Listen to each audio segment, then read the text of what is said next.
চিংড়ি বড়া, কাঁচা মাছ, কিছু ছোট ছোট মাছ, তারপর আছে আপনার চিংড়ির মাথা, লেজ, কিছু পিচি পিচি চিংড়িও রয়েছে সেই সাথে।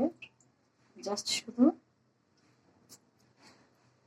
ময়লাটা আমরা ফেলে দেব। এগুলো বের করে বিসমিল্লাহ করে ধুয়ে নেবেন, ধুয়ে নিয়ে রান্না করবেন।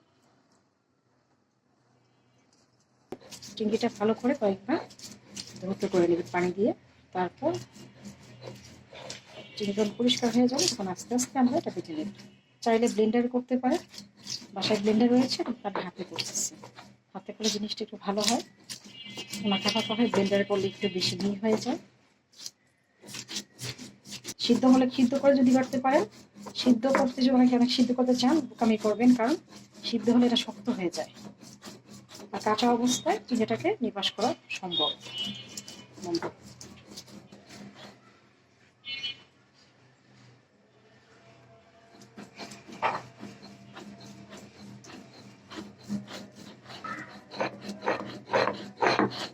এভাবে নিপিস করে ভালো মতো বেজে নেবেন।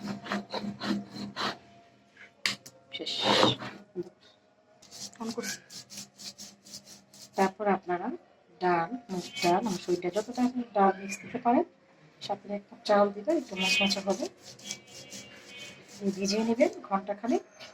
তারপর আমার মতো এরকম পাটায় বেটে নেবেন।